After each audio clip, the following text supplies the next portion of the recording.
moving on to the World Bank. The World Bank. So David Malpass, the Trump-appointed head of the World Bank, is out, being replaced by the guy from MasterCard. Who is it? Longtime CEO of MasterCard, Ajay Banga. There he is. I actually think it's an amazing story because if we go to the second element, then you see some people on the right are actually coming out against this. Here's an op-ed from Daniel McCarthy in the New York Post saying World Bank elites put climate policy over developing nations' prosperity and security. To your point about Malpass, Ryan, there was a huge amount of backlash among people in the World Bank sort of circles, the political level in the United States, where an American is generally always in charge of the World Bank, that Malpass was not far left enough on climate policy, that he wasn't willing to go far enough on climate policy as head of the World Bank and wasn't willing to steer their vast resources in that direction.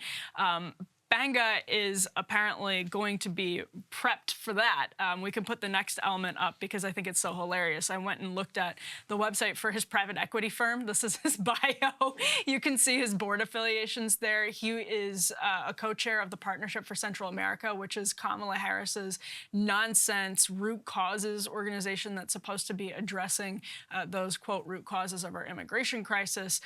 The International Chamber of Commerce. He is the honorary chair over there, former board member of the Dow Inc., of Kraft, of other really big places, which I just think is so perfect in this case because it's just a great crystallization of what it looks like at the World Bank to come in with somebody more progressive. We're going to get a PE exec, former CEO of MasterCard, who is implicated in all of these different, like the International Chamber of Commerce, et cetera, et cetera. It just kind of perfect. And like Daniel McCarthy is arguing, basically, he's making this kind of colonialism from the anti-colonialist argument that the climate progressives are becoming colonizers of third world countries with these kind of debt trap policies. Obviously, I think you can make debt trap arguments about the World Bank going back for a long time before they pivoted to climate. What do you make of this, Ryan? And so the backstory on Malpass is that, you know, he was assumed to want a career in Republican politics, a continuing career in Republican politics, whether it's a cabinet position, maybe it's a run for Senate, something along those lines. And so he was pressed at this forum. He was called a climate denier by Al Gore, and then he's pressed at this forum. Do you believe that greenhouse gases are contributing, you know, man-made greenhouse gases are contributing to climate change? And he wouldn't answer the question like 3-4 times in a row. And the assumption from the people around him was this is him playing GOP politics at this point because he feels like if he says this on a stage with a bunch of global elites, then he's cooked. He'll be fried by Tucker Carlson and the whole, you know, he's done. And on the other hand, at that point, he was done internally. Because the idea that climate change exists and is a product of, you know, man-made greenhouse gases is no longer controversial.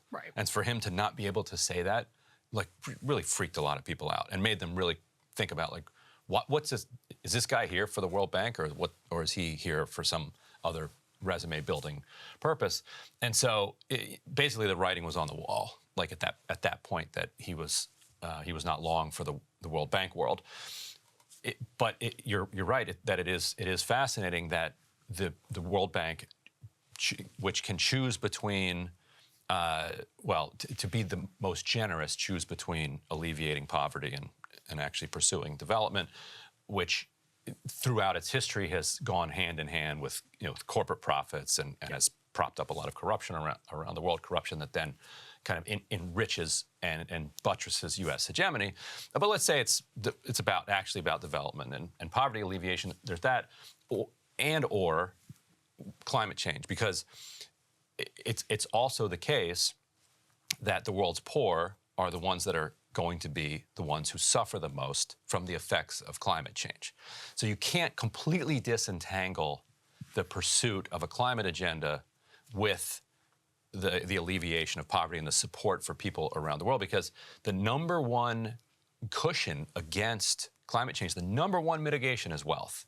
Yeah, and that's why this is such a particularly, like, this is an incredibly tough issue because the world's poor historically are also those who benefit the most from industrialization, which is exactly what, and that's not an argument for just blanket industrialization, but it is to say a lot of the climate policies, and this is what the right objects to, would stop and halt industrializing progress in some of these. I shouldn't even use the word progress so flippantly as has been done throughout history, but the industrialization, or if you're an industrialist, let's use the word progress for the sake of argumentation, in some of those countries. And is that fair when it's coming from the World Bank, which built itself on, this is in billions and billions of dollars from industrialized countries, basically, who then want to come in and stop other countries from enjoying the fruits of the same technology and infrastructure that they benefited from. They amassed their world power on the back of industrialization, and now they're turning around and saying no, basically. Right. If it's implemented poorly,